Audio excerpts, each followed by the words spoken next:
One is called as Azure Data Factory, which is majorly for the ETL activities. So we are going to extract the data from some sources. Then we are going to transform into required format. Then we are going to load it. Wherever you want to do the ETL, then ADF is the one which is going to come into the picture. Then if you want to do most of the data engineering stuff, we need any one language. So that language, most of the people are using Python. That's the reason we decided to go with the Python. That is the second skill which we thought of in the data engineering course. Third skill, nowadays, most of the people are using the big data stack. Even you are in the cloud or not in the cloud, doesn't matter. So big data surely will be there as part of our technology skills. So that's the reason we are also going for the big data stack we are covering. As part of that, Linux commands, HDFS commands, what do you mean by storage, what do you mean by compute, what do you mean by Hive data warehouse, okay, scoop, a number of things we are going to learn as part of big data. Then using this big data, Python, okay, we are going to use Databricks, we are going to use it. Databricks is a totally independent software that can be integratable with Azure or with GCP or with AWS. So if you use Databricks with Azure Cloud, then it's called as Azure Databricks. Azure Databricks. Only thing is the infrastructure. We're going to use the Azure infrastructure. We're going to use it. Okay, now I think we are good with these four components where we are going to cover. And let us start with the first component we're going to start. Let us go for first component, Azure Data Factory.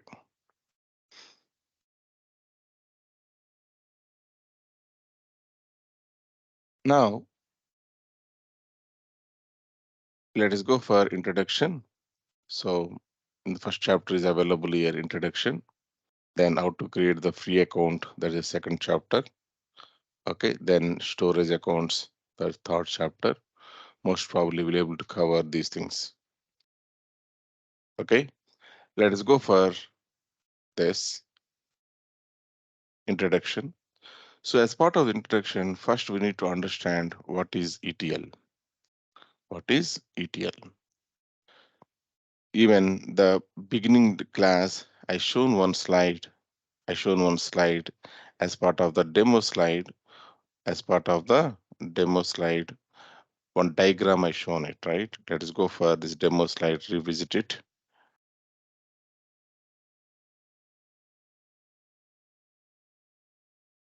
Okay, so observe the high level differences I given among the three clouds.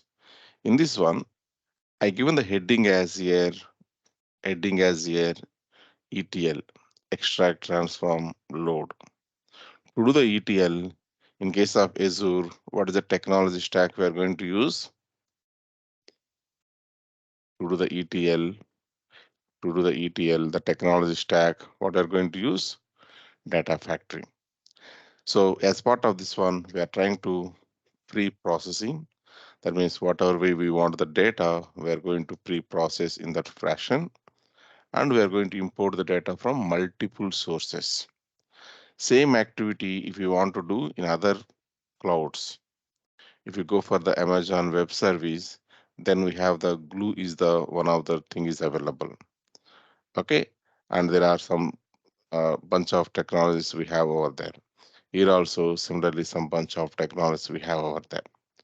So end of the day, concept wise, we are doing is same. ETL is the activity what we are doing.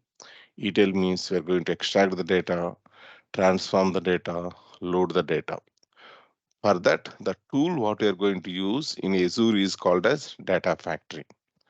Whereas in AWS, we are going to use Glue. Whereas in GCP, we are going to use Data Fusion or Data Flow or Data Proc. Okay, so these are the different skills what we have. Let us start with the data factory. So this is what the data factory we are starting here. For that, we are doing first definition of ETL. Extract. Extract meaning some reason if you observe the Amazon business, you go and try to observe the Amazon business. They have one website totally dedicatedly they designed for India people. What is the website they designed for Amazon.in? This is totally focusing on the India patterns. So in India, what are the festivals are available? They'll give the special offers, and India people, whatever they like it, that kind of products they'll put it here. The the payment also it will go in the Indian rupee. It will go okay like that. There are some specific to India will be available here. Similarly, we have here one more website is available that is called as Amazon.co.uk. So they are going to concentrate on the UK market. As for the UK market, they are trying to provide this one. Then we have also Amazon.com is available. This is going to focus on USA, it is going to focus. What I'm trying to say is, end of the day, these three business owners are same, right? If I say centralized finance office, CFO office, centralized finance office, centralized procurement team, okay, centralized inventory team. If I speak this kind of words, then we have here one big boss will be there, global big boss. The global big boss may want to know, okay, how my sales is there, how my procurement is there, how my inventory is there, how my finance is there. A number of questions you want to do it. In that one, is expecting, irrespective of the location, single report is expecting. At the moment, you need to extract the data from India corresponding database as well as UK corresponding database as well as USA corresponding database. All three data you should be able to show in one report, in one simple report. Now, due to XYZ reason, India corresponding website, whatever available, may be storing the data into one database. The database is called as, for example, MySQL. MySQL. They have their own reasons why they choose and to store this data into MySQL. Okay. Now, Amazon.co.uk data they stored into different database that is called as MS SQL Server. Then .com they stored into the PostgreSQL. So that means we have three websites that are available, three websites backend, three different databases we have it. These databases are called as OLTP databases. Why? Because it's supporting online transactions. That's the reason online transaction processing databases. If I go to the Amazon.in, if I purchase one item, then immediately that item will be go and try to store in the MySQL. So and so customer from so and so location, so and so item, he purchased it. We promised to deliver this item by this date. Something like that, a number of information will be having here. These all databases are called as online, online transaction, online transaction processing databases, online transaction processing databases, which are supporting online transactions, which are supporting. Okay.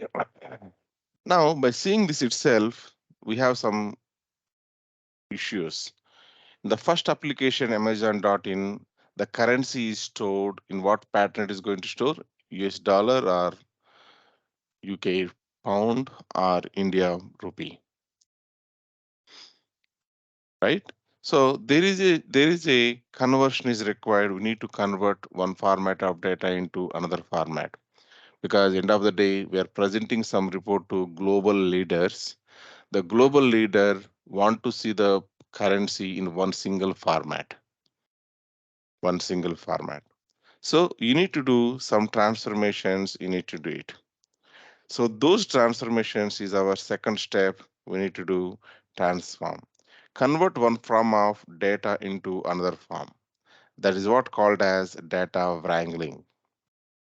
Converting one form of data into another form is called as data wrangling. This data wrangling word is very famous word. Keep on, you are going to listen down the line. Okay. Now let us go and try to see one of the conversion is convert one currency, example INR, into another currency. People will be maintaining actually two columns will be maintaining in the report sometimes that is called as local currency and global currency. Two columns will be maintained. So local currency means under that column, the number will be available in the local currency. What is the number? In the global currency, what is the number? It's going to show it. Okay, item cost is equal to, for example, on laptop item cost. The local currency, they may be showing as 40,000 INR, and the global currency, they may be showing as, okay, divided with 8 means how much it will be, 40,000 means. It will be around 4,500 or 5,000, right? Sorry, 400, 500, right? 400, $500 is going to show in the global currency. So they will be converting one currency type into another currency type. They're trying to convert it. Doing this process is nothing but called as transform. Doing this process is nothing but called as transform. Next, we have here convert India distance, which is available in the kilometers, into USA in the miles terminology maybe. That also one of the transformation. Now convert Unix timestamp into Windows timestamp and converting all data in consistency format. For example, in one application you may have gender is written as 1 and 0. In another application it may be written as M and F. But end of the day we want to show that everything as single format. We may want to do as male and female. Once we converted, whatever way we want it, converting this one whatever available is nothing but here technically in this diagram it's showing as what is the word it's showing? Pre-processing. Okay, we are going to import the data from different sources. Okay, in our case, it's MySQL is the one source, and SQL Server is the one source, and we have the PostgreSQL is the one source. From those sources, we imported the data. Then we are doing the processing. We are doing it. This pre-processing means the pre-processing we are doing by keeping analytical world in the mind, reports in the mind we are keeping, and we are trying to convert the data as per the report requirement. We are converting the data. That is what called as pre-processing and importing the data. Now, in that context, if we go and try to observe here, so once we prepared everything as per the report requirement, finally we need to do a load into some place. That place is called as analytics place, and that is called as warehouse. It may be high warehouse, or it may be data lakes, or it may be ADLS, or it may be Synapse. So data warehouse corresponding, we have different technologies actually here. If we go and try to observe here, data warehouse, okay, centralized platform for all your data. It may be India data, doesn't matter. USA data doesn't matter. UK data doesn't matter. Okay, we are trying to keep a centralized place. We are trying to keep it. So to give the this kind of support, in case of AWS, we have a software called as Redshift. In case of Azure, we have a software called as Synapse Analytics. In case of GCP, Google Cloud Platform, we have BigQuery. BigQuery. Even in our plain big data you are using, if you're using our plain big data you are using, then we do have here Hive. We do have here Hive. You might be heard of this word that is called as Hive. So if you go and try to type just Hive, if you type it here, then it is going to show you it is useful for the data warehouse platform. You can read here. You can read here. This is for the purpose of what purpose it is? What is the purpose of this one? Data warehouse. Yeah, data warehouse. So what I'm trying to say is data warehouse is a simply centralized database which is useful for developing the reports and all. And and to support this kind of functionality, different clouds are released their product with different names. So in case of AWS, that name is Redshift. In case of Azure, that name is Synops. In case of GCP, it is BigQuery. Okay, like we have, if you go for the normal big data point of view, then we have here Apache Hive is available.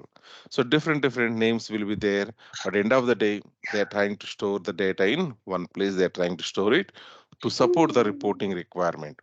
This ETL activity we can do using different tools which are available in the market. Sir, And what is Snowflake? Is does it come under AWS or is it no, no, for Snowflake every? also independent. Snowflake also independent software, okay, like Databricks. Okay, Snowflake also for the data warehouse only. Okay, it's an independent software. And Snowflake you can able to integrate with any other clouds. Okay, majorly AWS, GCP, or um, Azure. You can notice here enable Elastic, HIPAA support.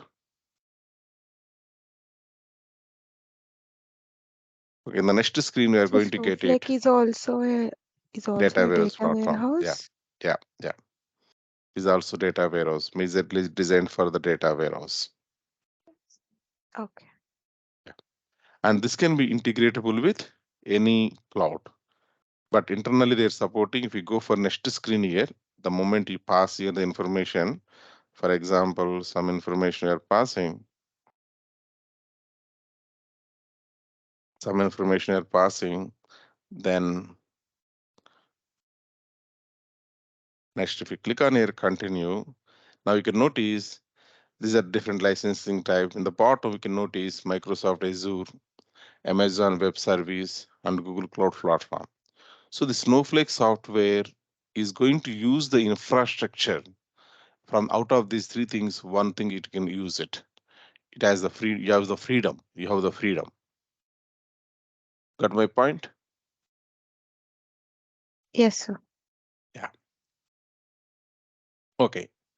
Now I think we are good enough with the meaning of ETL.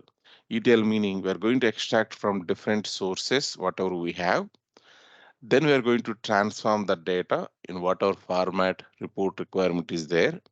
Then we are trying to load the data into some place where you can what based on our technology we'll go with that one. It may be Redshift, it may be BigQuery, it may be Hive Warehouse, it may be Snowflake, or it may be anything else, right? Whatever you wanted. Now, Sir, same I have three a doubt. activity. Mhm. Can you here? Why are they storing one in MySQL, one in PostgreSQL? Why is it like that? Why can't they store everything in the same database?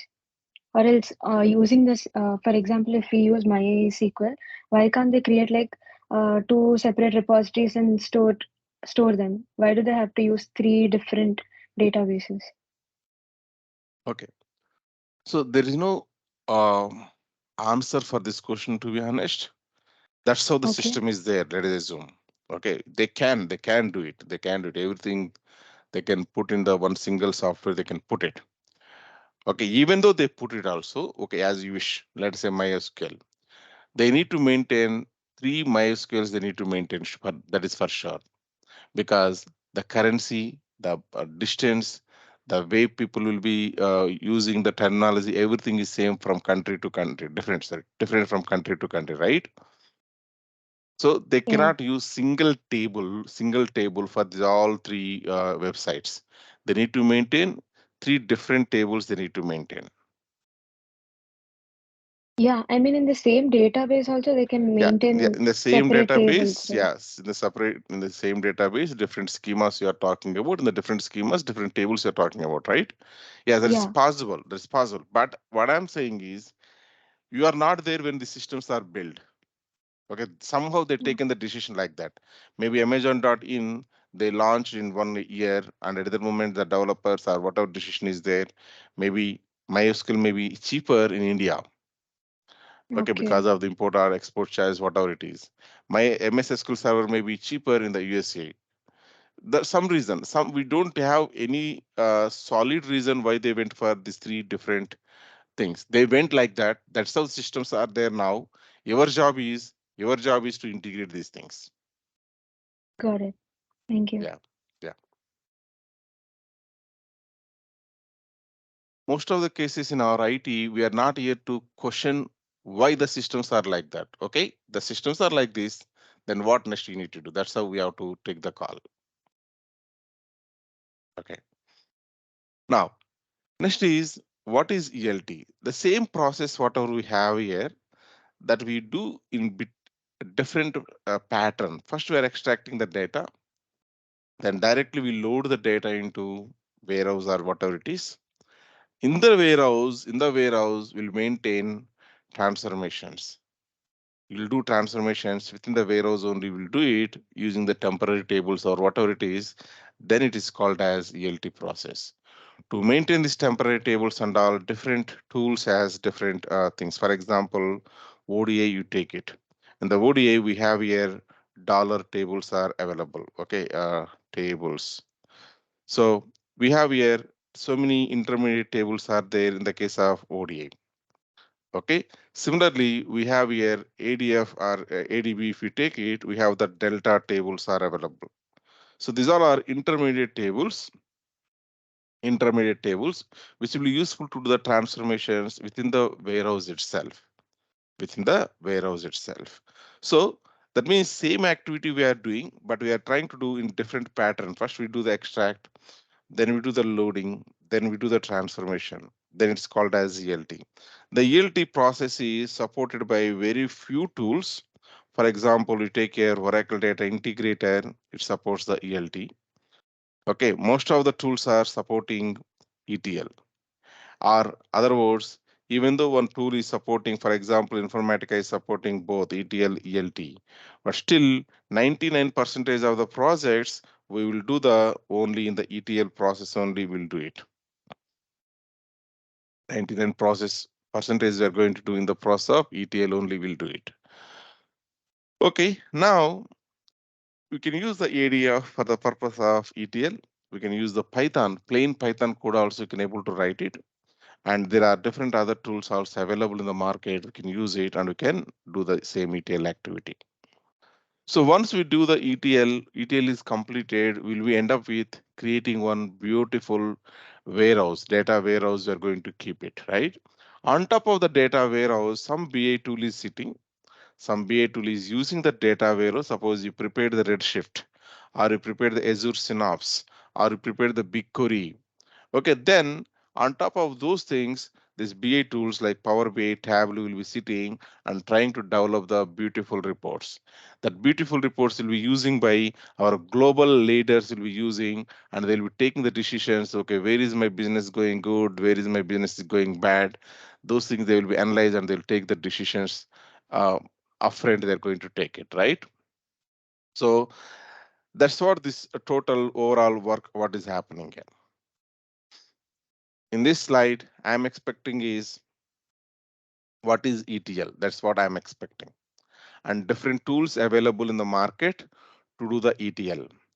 Once you do the ETL, what is your target? What is your source? For ETL, what is your source? OLTP systems are your source. What is your target? Data warehouse database is your target. Database is your target. On top of the data warehouse, which tools are sitting? BA tools are sitting. Which BA tools? Like Power BI, Tableau, OBA, Cognos, Business Objects, Domo, Looker, n number of tools are available in the market.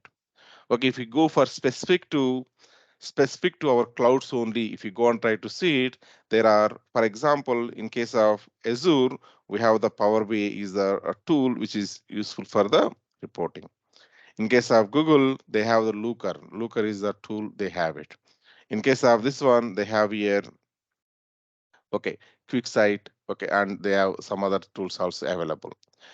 What I'm trying to say is different clouds are supporting different tools they are supporting.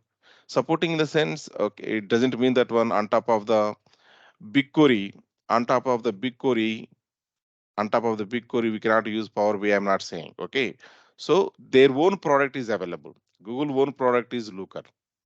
But on top of the BigQuery, Power BI also can go and can sit. No problem.